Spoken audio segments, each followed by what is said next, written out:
Então, pessoal, boa noite. Queria primeiro agradecer a presença de todo mundo, né, nessa quinta-feira à noite. Imagino que alguns tenham vindo de pós-plantão e tudo. E realmente eu fico muito feliz de ter gente interessada nesse assunto e realmente aprender mais para a gente conseguir fornecer um atendimento de qualidade para as nossas crianças, que é o objetivo de todo mundo que está aqui. E eu fico muito feliz em poder compartilhar isso com vocês. Espero que vocês gostem. Foi um momento feito com muito carinho, tá? Então, a gente vai começar falando um pouco contextualizando esse tema, né? Falando das definições que a gente usava até bem pouco tempo atrás, e depois das mudanças que foram trazidas com os critérios de Phoenix, que foi, né, o nosso protocolo, um estudo muito grande que foi lançado no ano passado. E as condutas que vêm modificando, que modificam desfecho, né, baseado em evidências, vão ser a parte principal dessa aula, que é realmente o que a gente vai colocar em prática nos nossos pronto atendimentos, nas nossas emergências, que a gente vai discutir aqui nesse momento, tá? Então, contextualizando, né, a sepse é uma condição que gera realmente muita morbimortalidade no contexto da pediatria. Mais de 3 milhões de óbitos no mundo por conta da sepse. Mas o que chama mais a atenção, que eu queria contextualizar nessa parte, mas para falar dessa questão da taxa de mortalidade. Vejam o quanto que ela é variável, né, de 4% a 50%. E a gente pode ter essa taxa de mortalidade, ela tem uma relação muito grande de variabilidade com a relação com o recurso do país, né? A mortalidade ela é mais alta nos países com baixo recurso, que é um exemplo do Brasil, né? Então, realmente, são situações em que a gente já chega em desvantagem, digamos assim, no contexto, e que realmente nosso papel como médico, como eu sei que tem enfermeiro também aqui na aula, né? Também como profissional da saúde que está ali na porta, é tentar reconhecer precocemente esse quadro para que o desfecho seja mais positivo lá na frente, né?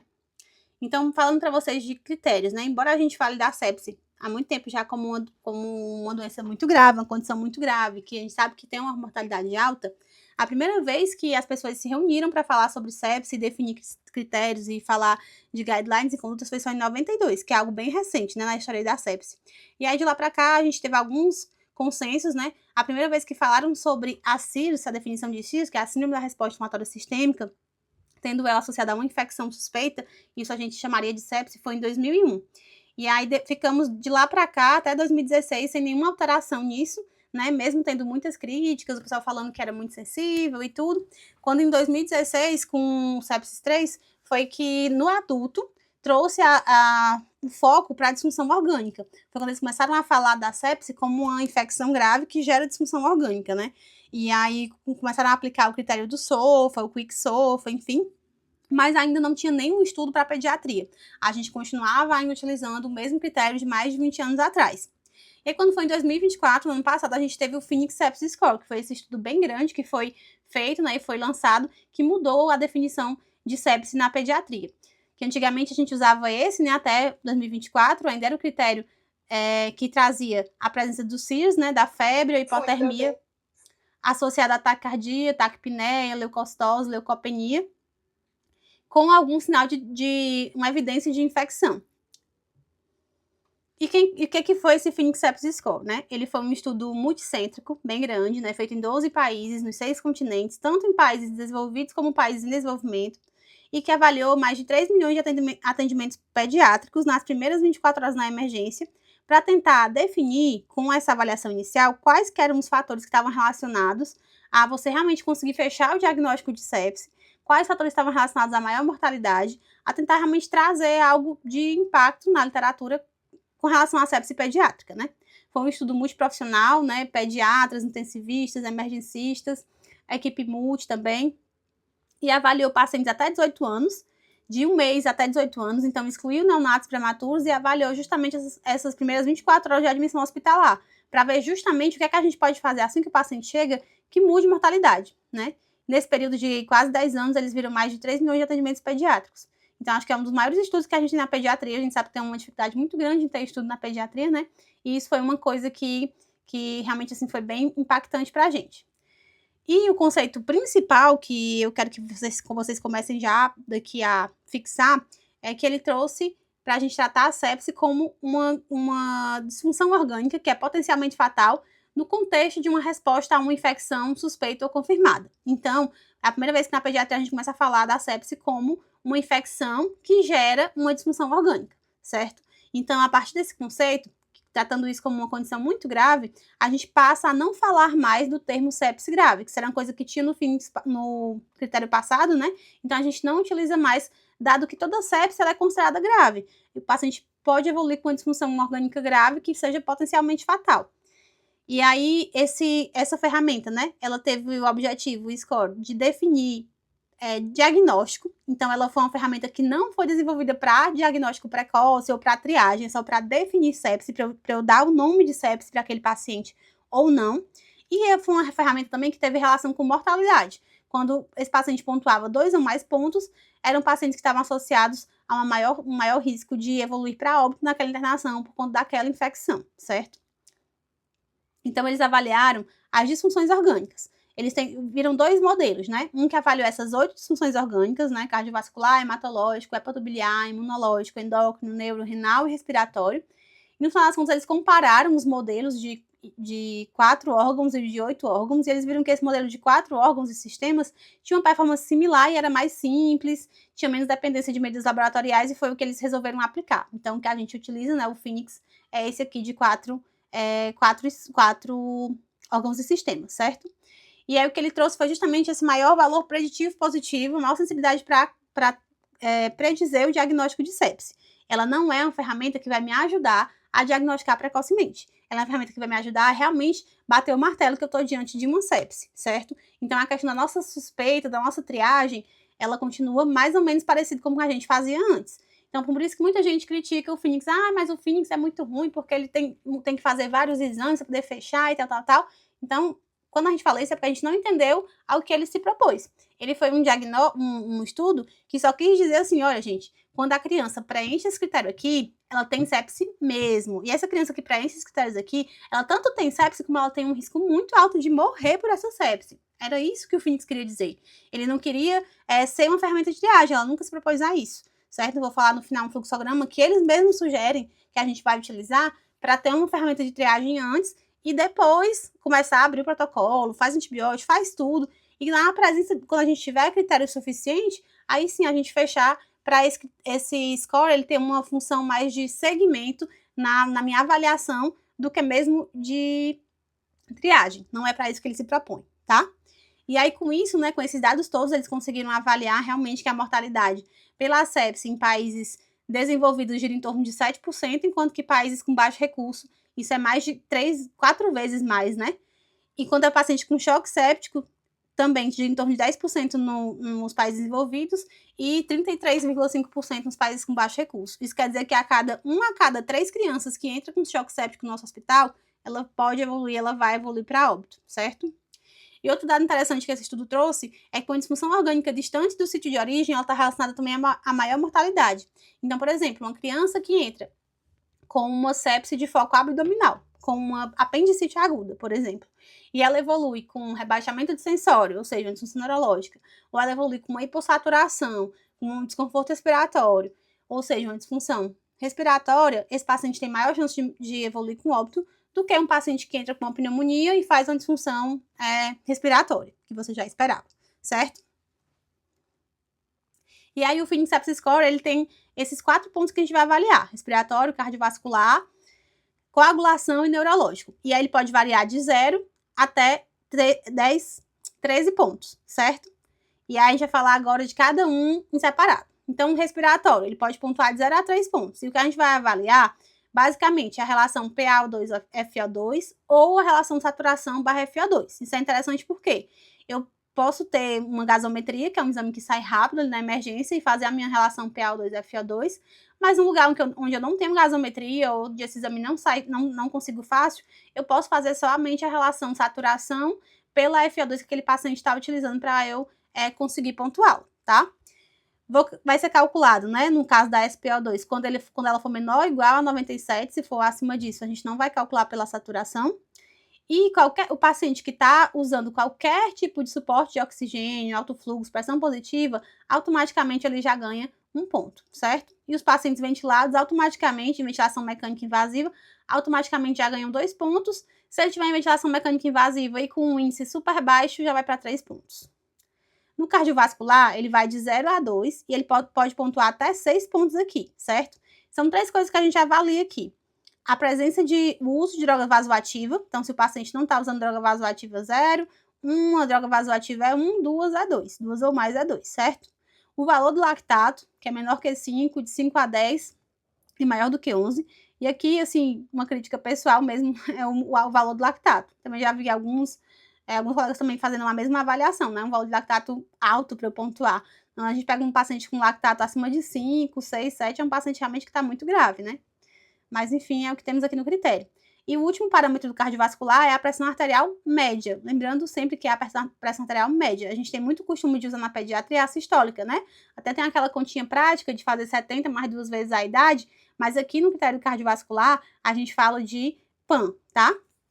E aí, sempre que o paciente pontuar pelo menos um ponto no cardiovascular, eu vou chamar de choque séptico. Então, se o paciente tem um Phoenix Sepsis Score, né, que é o PSS, de 2 ou mais, sendo um ponto pelo menos no critério cardiovascular, isso é considerado choque séptico, tá? E o lactato, ele pode ser tanto arterial como venoso. A coagulação, a gente vai avaliar a plaqueta, INR, dedímeros e fibrinogênios. Plaqueta, ok, INR também, são dados que saem até relativamente rápido na emergência, né? Mas dedímero é um exame que não é disponível em toda emergência para sair rápido. Lá no CEBIM mesmo é um exame que a gente não consegue ter o resultado só vai para fora, né? Então, às vezes sai com 2, 3 dias, então não tem um benefício nesse contexto aqui, né? E o fibrinogênio também é um exame que relativamente sai rápido, mas a gente precisaria, de fato, para pontuar na coagulação, de exames laboratoriais, que é uma das críticas que esse score recebe. Mas, como eu falei, ele não é um score para triagem, ele é um score para predizer a chance daquela criança realmente estar séptica. E neurológico, a gente vai avaliar o Glasgow. O Glasgow de 0 é um paciente com um Glasgow maior do que 10, e o paciente que pontua 1 já é aquele paciente que tem um Glasgow menor ou igual a 10. E o 2 é aquele paciente que está com alteração pupilar, pupilas fixas bilateralmente, certo? Então, como que seria um exemplo de aplicação do Phoenix num paciente real, né? Então, esse paciente é um paciente de 7 anos, que vinha já com 7 dias de tosse e febre, procurou atendimento no PA após 3 dias de sintomas, fez um raio-x e disseram que estava com pneumonia e liberaram com amoxicilina. Aí hoje, já em uso de antibiótico há 4 dias, a mãe achou que ele estava mais molinho, né, mais prostrado, sem brincar, não quis levantar da cama, seguia ainda com febre, inapetente e com dispneia. Na emergência, ele chegou com febre ainda, bastante taquicárdico, taquipneico para a idade, né, 7 anos, e com uma PA que chamava bastante atenção, 60/40. Se a gente for avaliar aqui a sistólica, para essa criança aqui, a gente queria pelo menos uma sistólica de 84, né, que é 70 mais 14, 2 vezes a idade. Pelo menos 84 de sistólica. Então, a gente já percebe uma sistólica baixa. E a diastólica também, por final, a média também acaba ficando. Saturno 87 em ambiente, você colocou numa Venturi de 50 e foi para 94. Tava rebaixado, né? Assim, um estado geral ruim, hipocorado, desidratado, né? Sonolento, com Glasgow de 10. E na ausculta, estava abolido nos terços inferiores do hemitórax direito, taque dispneico leve a moderado, parecendo que estava evoluindo aí realmente com uma pneumonia com derrame pleural, algo do tipo, algo mais complicado, né? E aí, esse paciente, se a gente for pontuar, no critério neurológico, ele pontua 1, né? Porque tem um Glasgow menor ou igual a 10. No critério de coagulação, ele não pontua nada, porque a gente não tem exames ainda para pontuar. No critério cardiovascular, a gente não tem dados de lactato, e ele não está usando droga vasoativa ainda. Então, ele só pode pontuar se for na PAN. Então, a gente teria que vir aqui, né, para a faixa etária dele, de 7 anos. Aqui, ó, 5 a 12, 7 anos. Ele pontuaria com uma PAN que tivesse ali entre 36 a 48. Tá, 46. Então, ele pontua 1 aqui no cardiovascular. E no respiratório, só por ele estar em uso do suporte, né, da máscara, já pontua 1. Então, ele já tem pelo menos um ponto aqui. Para a gente saber se ele pontua mais ainda, a gente tem que fazer a continha. Como é que é a conta lá? É saturação pela FO2. A saturação está 94 na Venturi de 50. Então, 94 dividido por 0,5, 188, que é menos que 200. Então, ele já vai para frente, ganha mais um pontinho no respiratório.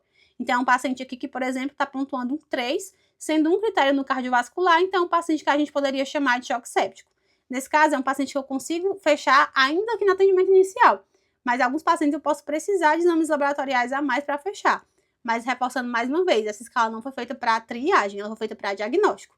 Eu vou pegar meu paciente no pronto atendimento, vou suspeitar de sepse, e aí a ferramenta para suspeita de sepse. Hoje em dia, a gente tem vários locais aí pelo Brasil afora, eles estão se estruturando para reorganizar o protocolo de sepse dos seus hospitais para atender a atualização do Phoenix. E aí a gente tem feito, né, utilizado o SIRS, o critério do PIOS, alguns lugares estão usando o Manchester. Então, o critério de triagem, ele tem que ser sensível, ele precisa ser sensível, porque eu preciso colocar mais gente ali no bolo.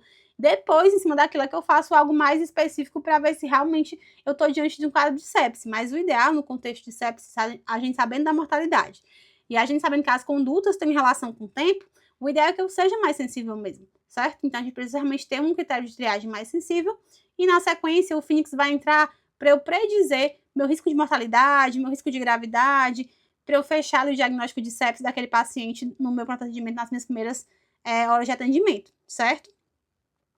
E aí, depois que eu disparei meu protocolo por uma ferramenta de triagem, e aí, quando eu tiver esses dados, eu posso realmente fazer esse cálculo do Phoenix, que vai me ajudar. Uma coisa que eu sempre cito, que é interessante, até na decisão de vaga de UTI, por exemplo. Se eu tenho uma vaga de UTI e estou com 2 pacientes sépticos, o Phoenix pode te ajudar nisso, porque ele prediz mortalidade, tem relação com mortalidade. Então, é uma coisa que nos ajuda a embasar algumas decisões, tá certo? Então, ele tem as suas deficiências, digamos assim, né? Ele foi feito para algumas coisas em específico. A gente sempre desejou ter um critério que fosse ao mesmo tempo sensível e ao mesmo tempo específico para a sepse, mas esse critério nunca apareceu, assim.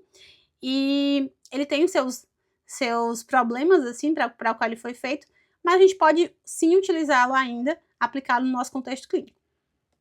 A proposta de fluxograma é justamente essa. A gente tem uma criança que não está bem, que tem suspeita de infecção. E aí eu vou fazer meu screening para sepse. E aí, justamente, esse paciente aqui é um paciente que eu vou... esse screen aí, posso utilizar o SIRS, o ILAS, inclusive, né, com o Instituto Latino-Americano de Sepse, ele recomenda que a gente ainda use o SIRS para ser a nossa ferramenta de sensibilidade, nossa ferramenta de screening, de triagem, por ser sensível. Alguns lugares usam o PIOS, outros lugares usam o Manchester, mas a gente precisa ter uma ferramenta de screening. E aí, na ferramenta de screening, a gente vai disparar o protocolo sepse, começar a sequência de ações que a gente vai falar agora, a partir de agora. E a sepse, se eu tenho essa suspeita, né, eu vou acessar a avaliação para a disfunção orgânica, que é o Phoenix. E aí, o Phoenix vai me dizer se esse paciente, de fato, tem disfunção orgânica, e se ele tem uma disfunção orgânica maior ou igual a 2, é um paciente que preenche critério para sepse, e aí eu já tenho aqui uma relação de tomadas de condutas que eu vou continuar fazendo, eu já tenho uma noção também de mortalidade, risco de mortalidade dessa criança. Então, reforçando mais uma vez, né, ele não foi concebido para ser uma ferramenta de triagem, né? Não foi validado também no contexto de paciente com infecção hospitalar. Não leva em consideração disfunção crônica antiga de órgãos. Não vai levar em consideração também prematuros e recém-nascidos, né? E outro ponto também que o pessoal sempre pontua é a questão de ter considerado droga vasoativa no contexto de definição de choque, mas nenhuma outra intervenção. Que a gente sabe que muitas vezes a gente pega paciente mal perfundido, mas que é fluido responsivo. Com as primeiras expansões ele tem uma boa resposta. E aí o Lilas, né, que é o Instituto Latino-Americano, ele fez algumas considerações. E aí justamente foi orientando a gente utilizar de maneira judiciosa nas IRAs, sim, ou seja, nas infecções hospitalares a gente pode utilizar o Phoenix, né, de maneira judiciosa, sim. Podemos ainda, sim, utilizar os critérios de SIRS, mesmo eles não tendo sido incluídos no Phoenix, mas como tendo valor na prática clínica para a gente avaliar, suspeitar da infecção.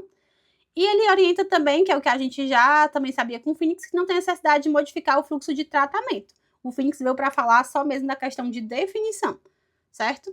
Com relação ao tratamento, que é a parte mais importante aqui da aula, a gente continua se guiando pelo Surviving Sepsis Campaign, certo? Ele também foi uma força-tarefa grande, que avaliou vários especialistas, né, se juntaram, se reuniram e discutiram em subgrupos de tema algumas estratégias de pesquisa, somatório de evidências para tentar entrar num consenso do que tem evidência para a gente, certo? A pediatria sempre sofre com a questão de ter pouco ensaio clínico randomizado, pouco estudo grande, então muita coisa se baseia em opinião, né, do grupo de especialistas, mas o que a gente tem visto na sepse é realmente uma uniformidade na questão das condutas que realmente tem uma relação com modificação de desfecho. E aí esses grupos, né, de estudos se reuniram em pacotes, avaliação de pacotes. Então, vou começar a falar do pacote de estabilização inicial, que é aquele pacote que a gente vai ter que realizar até o final da primeira hora, tá?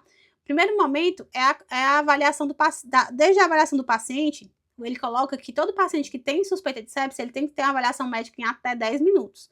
E assim que você suspeita de sepse, solicita a abertura do protocolo, que esse paciente esteja com um acesso venoso ou intraósseo em até 5 minutos, como se fosse um tempo porta-agulha aí de 15 minutos. E que a gente comece a fluidoterapia em até 30 minutos da chegada do paciente. Como que a gente vai fazer essa fluidoterapia? Depende. Se eu tô com pacientes com choque séptico, né? Tô num local que eu tenho um serviço de UTI, a minha expansão pode ir até 60 ml por quilo naquela primeira hora, né? Vou fazendo alíquotas de 20, repetindo até 60 ml por quilo.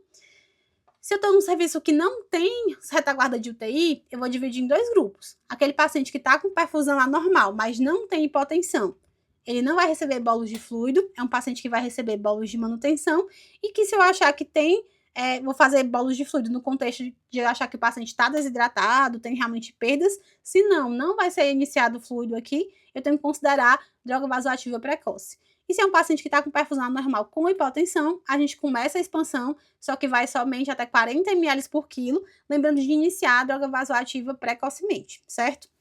A primeira vez que eu vi esse fluxograma, acho que no R1, eu achei super estranho. Na minha cabeça, fazia mais sentido que no local que tivesse UTI, a gente fizesse menos fluido e começasse logo a droga vasoativa antes, não o contrário, né?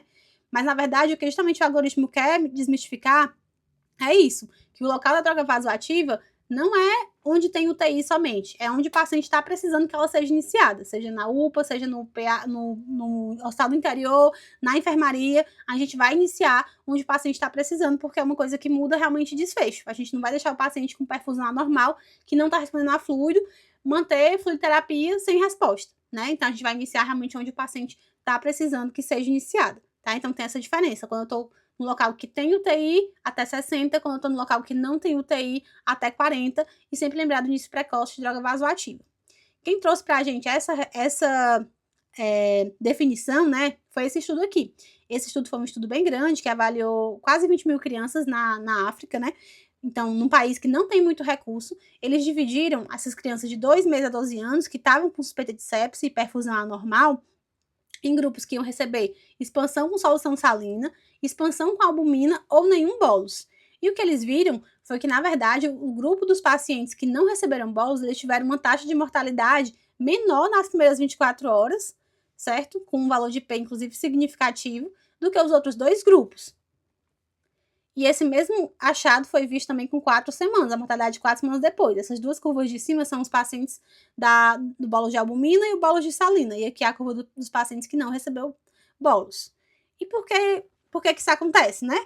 Por que a gente deve ter esse cuidado com a expansão demais quando o paciente não é fluido responsivo? Hoje a gente tem muito entendimento, um entendimento muito claro dos efeitos deletérios da sobrecarga hídrica nos pacientes graves, né, que acabam indo para a UTI num curto prazo ali dentro da UTI. Então, um paciente que fica com sobrecarga volêmica, ou seja, quando você faz volume demais naquele paciente que não está respondendo, fiz 20 ml quilo, fiz 40 ml quilo, não teve resposta, fiz 60 ml quilo, não teve resposta, aí você, não, vou fazer mais 80 ml quilo e continua naquilo, e o paciente ainda com uma perfusão periférica, ainda sem xixi, ainda sem clearance de lactato, o paciente ainda sem melhora da perfusão, né, que a gente entende que o choque ele é diferente de hipotensão, certo? Choque é quando tem um desbalanço na oferta e demanda de O2 para os tecidos. Então, se eu tenho um paciente que está com sinais de má perfusão periférica, mas não caiu ainda a PA, esse é o meu paciente ideal para eu começar a minha fluidoterapia ali, para não deixar aquele paciente descer a ladeira, tá? Se eu pego o paciente já com hipotensão, eu perdi tempo na minha avaliação.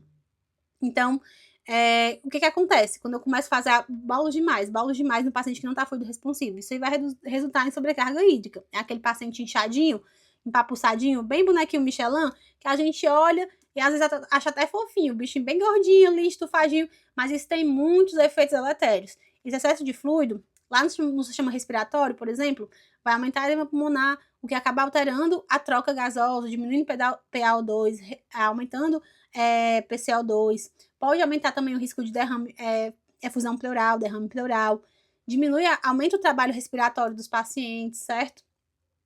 Se ele for lá para o fígado, né, a congestão hepática pode alterar a atividade do citocromo P450, que vai justamente ser a enzima que vai metabolizar todos os antibióticos que eu estou falando para aquele paciente naquele contexto. O sistema nervoso central vai aumentar a pressão intracraniana, reduzir pressão de perfusão cerebral. lá no meu rim, que é muito importante, esse edema intersticial renal, ele pode acabar diminuindo a minha taxa de filtração glomerular e levando a mais a uremia, a oligúria, a retenção urinária, certo?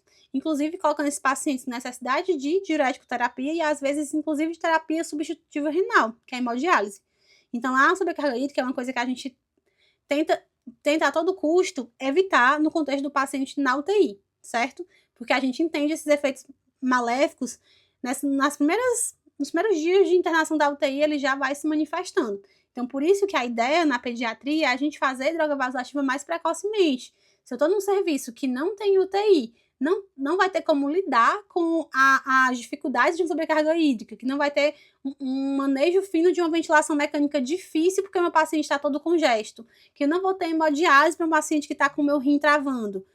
Nesses lugares aqui, o ideal é que eu inicie droga vasoativa precoce, porque a gente já entendeu naquele estudo lá africano que isso ia estar resultando em menor mortalidade, quando eu faço menos bolas de fluido e inicio droga vasoativa precoce, certo? Então a gente vai sempre ter isso em mente, de até no máximo 40 ml quilo, no contexto de eu não ter retaguarda de UTI, até 60 quando eu tenho UTI, e sempre lembrando do início precoce de droga vasoativa.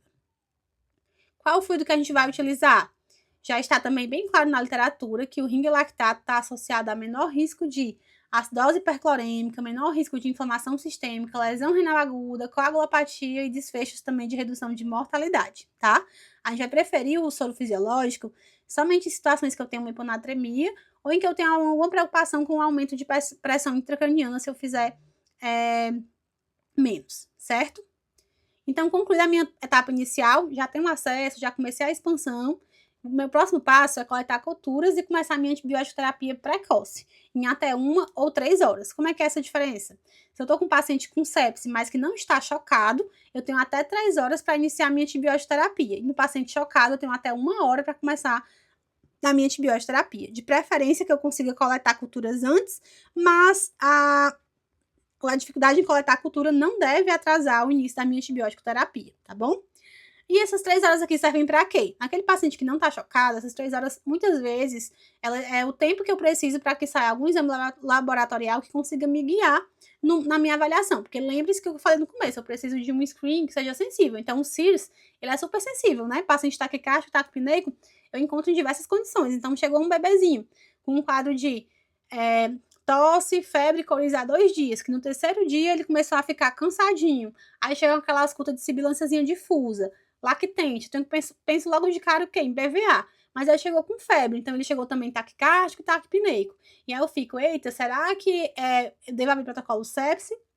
Será que é um paciente que tá com infecção bacteriana ali em cima ou será que é só uma bronquiolite? Então eu posso disparar meu protocolo, começar minhas medidas iniciais, mas eu tenho até 3 horas para começar meu antibiótico. Esse é o momento em que muitas vezes sai um raio-x e eu vejo que tá limpinho, que realmente tá aquele raio-x prensuflado, arcos certificados, a cara da BVA, e aí eu posso optar por não iniciar antibiótico terapia se eu acho que é um paciente que na verdade é uma BVA.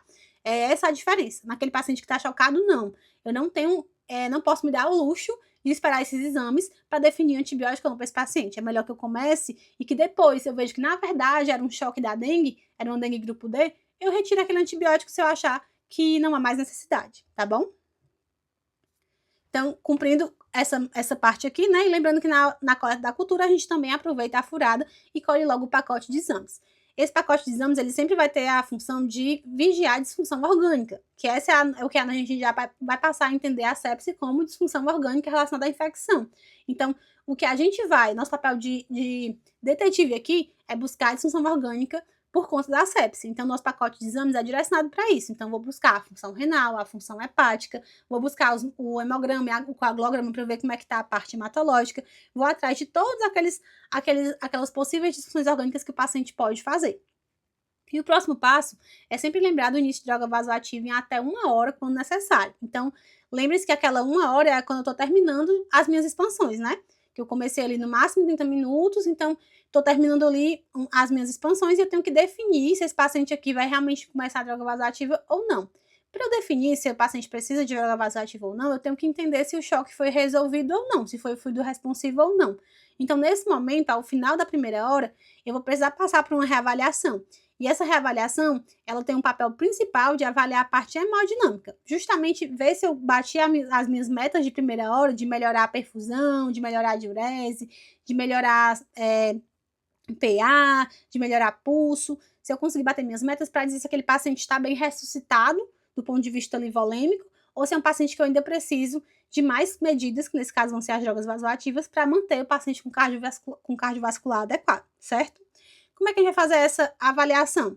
Então, aqui tem vários locais têm seus protocolos, né? Então, alguns protocolos a gente pode colocar alguns alvos terapêuticos para a primeira hora, né? Como um TEC normalizado, a PA normalizada, uma diurese com mais de 1 ml quilhora, extremidades aquecidas. Tem várias coisas que a gente pode avaliar e colocar no nosso protocolo. Mas, de um modo geral, a gente divide essa monitorização hemodinâmica em variáveis básicas e variáveis avançadas. Quem já é ortoped, né, já assistiu a aula de choque, que está lá no módulo de cardio, né, a gente fala bem detalhadamente sobre as variáveis básicas e as avançadas, como que é cada uma, como que a gente interpreta cada uma. Quem não é ortoped, está lá no link da bio, tem essa aula gratuita também, tá? E aí, com base nas minhas variáveis básicas e avançadas, eu vou avaliar se o paciente realmente está chocado. E se ele realmente está chocado, eu tenho que ver onde é que é o problema. O problema é com a bomba, é um choque cardiogênico, é na saída da bomba, é um choque obstrutivo, é nos meus canos, meus vasos que estão vasodilatados, há um aumento da permeabilidade vascular e esse líquido está mal distribuído, ou é hipovolêmico, é um paciente que também está com quadro de jeca ali e está desidratado. Então, depois que eu entendo onde que está meu problema, e lembrando sempre daquele detalhe que na pediatria os pacientes evoluem com disfunção miocárdica precoce no contexto da sepse, então muitas vezes ele se manifesta como choque hipodinâmico. Quando eu defino que tipo é o meu choque, eu vou definir o tipo de droga vasoativa que eu vou começar. A adrenalina a gente vai preferir em condições que o paciente se apresenta com choque hipodinâmico. É aquele choque que tem uma pressão de perfusão, uma pressão de pulso, digo, reduzida, porque a PA sistólica ela é mais dada pela questão do débito cardíaco, pela minha bomba. Então, geralmente, o paciente com choque hipodinâmico faz umas sistólicas mais baixas, e aí, por conta disso, a pressão de pulso, que é a diferença da sistólica para a diastólica, ela é menor. Paciente com extremidades frias, TEC alargado, pulso fino. Nesse contexto, eu preciso de uma droga que seja inotrópica, que melhore a disfunção miocárdica, que melhore esse baixo débito cardíaco. E a nossa droga na pediatria é a adrenalina, em doses que vão ali de 0,05 até 0,3. E se eu acho que um paciente tem um padrão mais de choque hiperdinâmico, com pulsos de pressão de pulso ampla, ou seja, meu problema está mais na minha periferia, na vasodilatação periférica que o paciente fez. Então, é aquele choque que é mais padrão do choque do adulto, que é aquele choque distributivo clássico, que o paciente realmente tem uma permeabilidade vascular aumentada, vasodilatação periférica, redução da pós-carga, e aí a minha pressão de pulso fica mais ampla, porque a minha diastólica tende a cair mais, que a diastólica que é dada pela minha pós-carga, né? Então, ela tende a cair mais e a pressão de pulso fica mais ampla. Paciente muito taquicárdico, com extremidades quentes, tec flush, normalmente a gente vê mais nos pacientes maiorzinhos, né? Escolares e adolescentes. E aí, para isso, eu preciso aumentar a minha resistência vascular sistêmica, e a droga vai ser a noradrenalina, de 0,1 até 2 microgramas quilo minuto. E é importante lembrar que a droga vasoativa, ela é onde o paciente está precisando. Então, na emergência, sim, no PA, sim, na UPA, sim, na enfermaria, sim. Claro que não vai deixar o paciente lá, mas a gente vai começar onde ele está precisando e depois direcionar para o melhor lugar para aquele paciente, certo? E na veia periférica, sim, já tem estudos mostrando que o paciente começar no periférico tem muito mais benefício, muito menos risco associado do que o risco de você continuar fazendo a fluidoterapia naquele paciente que não é fluido responsivo, certo? O detalhe que a gente tem que ter aqui é em fazer essa medicação, né? Essa droga bem diluída, então a adrenalina 10 microgramas por ml, solução padrão da adrena é de 1 para 99, 1 ml de adrena com 99 de soro, pronto, você pode fazer em qualquer criança. Faz o cálculo voltando ali para saber quanto que equivale 1 ml hora e pode fazer em qualquer criança. Vai estar muito diluído, não tem preocupação com a questão de necrosar, mas a gente vai ficar vigiando os sinais ali no local, certo? Até que o paciente consiga ser transferido para o local onde ele vai para o sinal acesso central e continuar a sua terapia, tá bom? Minha próxima reavaliação vai ser em 2 a 4 horas, que é o pacote de reavaliação da disfunção orgânica. Então, é aquele paciente que eu vou órgão por órgão, vendo se aquele paciente está fazendo disfunção orgânica ou não, certo? Então, cardiovascular, a gente já conversou bastante. É toda essa parte hemodinâmica que a gente falou até agora. Respiratória, aquele paciente também que está precisando de FIs mais altas, que está com dificuldade na ventilação, que precisou de VNI ou de ventilação mecânica. neurológico, o paciente que rebaixou o Glasgow, hepático, aquele paciente que está alterando bilirrubina, que está alterando TGO, TGP, renal, o paciente que está aumentando creatinina, que está ficando oligúrico, hematológico, o paciente que está evoluindo com plaquetopenia ou alteração no coagulograma. E aí, se tem um paciente que evolui com alguma disfunção orgânica também, é um paciente que eu devo pensar que aquele paciente é um paciente que pode ser um candidato a uma vaga de UTI. A gente entende que no SUS, muitas vezes, a gente tem protocolo sepsis na enfermaria, né? Várias e várias vezes a gente fica com protocolo sepsis na enfermaria. E, assim, é um critério de UTI, quando a gente vai lá na ABIB, na prática a gente sabe que a gente não consegue colocar todo o sepsis dentro da UTI. Então, uma coisa que nos ajuda muito a definir qual é esse paciente que vai nos ajudar a dar critérios palpáveis, objetivos, para a gente passar lá para o colega intensivista o motivo pelo qual a gente achou que aquele paciente merecia um leito de UTI, é realmente documentar, buscar, reavaliar sempre a disfunção orgânica, porque a gente vai poder dizer, olha, esse é um paciente que está séptico, não está entubado, não está droga vasoativa, mas ele está evoluindo com redução da diurese, a creatina dele aumentou aqui 30%, e é um paciente que eu acho que precisa ficar em vigilância e tudo. Então, a gente consegue ter dados objetivos, tá? Quando a gente fala em disfunção orgânica. E aí, com relação aos outros, o suporte que a gente vai fazer, né, além do que a gente já começou de droga vasoativa, a gente vai ter que fazer um suporte também nas outras disfunções orgânicas, então na respiratória, né, o suporte ventilatório. Vamos indicar sempre que um paciente estiver com IRPA, né, insuficiência respiratória aguda, seja porque o foco da sepse é pulmonar ou porque aquele paciente está evoluindo com disfunção orgânica relacionada à sepse. Então, eu já tive paciente no meu R1, apendicite aguda, apendicite grau 4, aquela bem complicada, que no pós o paciente começou a evoluir com taquidispneia, desconforto, hipossaturação, e aí realmente era uma disfunção orgânica no contexto da sepse. Para mim, naquele começo ali do R1, aquilo não estava tão claro. E também vou indicar em situações em que eu preciso de redução do trabalho cardiopulmonar no choque refratário. Então, é aquela indicação do tipo C, da intubação, né, que tem a ver com o contexto clínico, aquele paciente que está com choque, eu estou iniciando droga vasoativa, estou aumentando droga vasoativa, associando droga vasoativa, ele não está necessariamente com rebaixamento de sensório, nem com insuficiência respiratória aguda, mas é um paciente grave e que eu entendo que a intubação, nesse momento, vai ter benefício para reduzir o trabalho cardiopulmonar do paciente. A intubação ou a AVNI, tá? A AVNI também pode ser usada, então a gente pode tentar a AVNI no paciente no contexto de sepse, que não esteja, obviamente, com indicação clara para TOT e que esteja respondendo à recitação inicial, a gente pode considerar a AVNI. E naqueles que não estão respondendo à recitação inicial, esse caso que eu vinha contando, do aumento de droga, a de droga, realmente considerar um paciente para IOT. Lembrar sempre de utilizar drogas cardioestáveis na sequência rápida de intubação, sempre, né, tentar utilizar, mas no contexto da sepse, principalmente do choque séptico, nem se fala. Intubar um paciente com choque séptico com midazolam é pedir para ele parar na intubação. Então, a gente vai tentar reservar para esses pacientes drogas mais cardioestáveis, como a ketamina.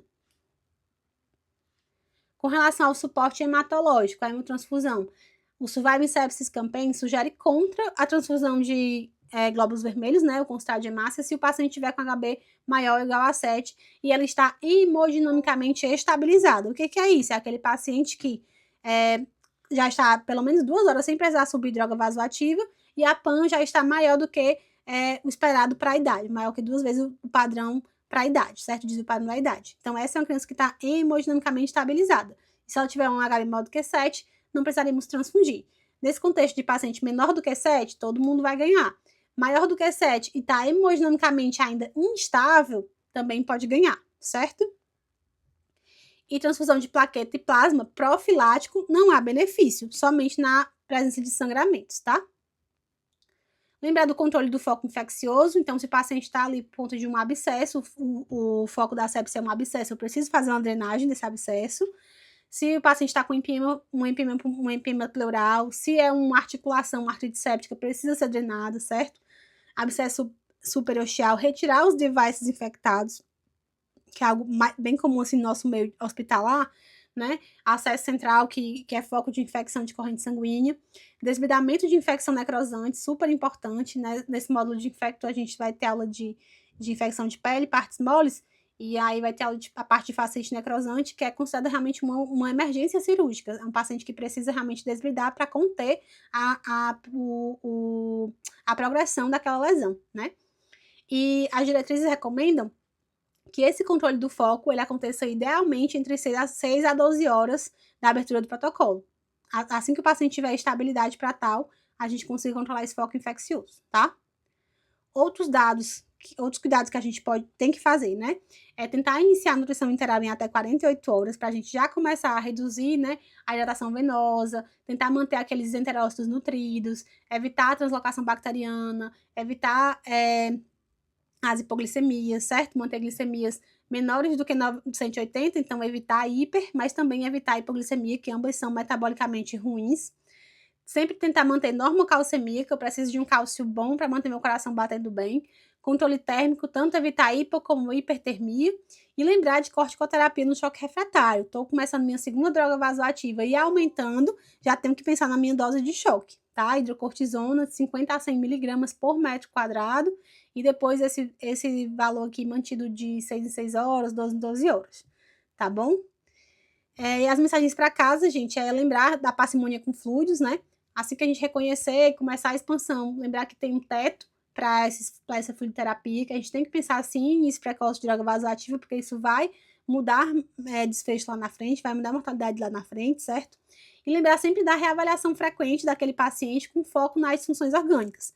Eu percebo muito um ímpeto de abrir protocolo, mas pouco ímpeto de acompanhar aquele protocolo. Né? No nosso hospital, a gente tem o TRR acompanha, né, por 24 horas o protocolo sepsis, eu acho que isso é super interessante para mostrar também para os residentes, nos plantões, justamente esse foco que a gente tem que ter nas reavaliações, que é sempre de buscar a disfunção orgânica, olhar para a disfunção orgânica, que às vezes a gente vai fazer a avaliação e faz aquela avaliação assim, pergunta algumas coisas, examina, mas às vezes a gente não está processando clinicamente o que eu estou buscando ali. Então, ir já com o seu olhar atento, eu estou buscando disfunção respiratória, eu estou buscando disfunção neurológica, então vou perguntar para a mãe como é que tá o sensório dele, eu estou buscando disfunção renal, então vou perguntar para a mãe como é que tá o xixi dela, certo? E direcionado, fazer essa avaliação de disfunção orgânica direcionada, porque a gente entende, a partir do Phoenix, que a disfunção orgânica é o que leva à maior mortalidade. Então, a gente tem que buscá-la e ir atrás de identificá-la para poder tratar e deixar esse paciente melhor, tá? Porque o que eu falo sempre, o atendimento de qualidade na emergência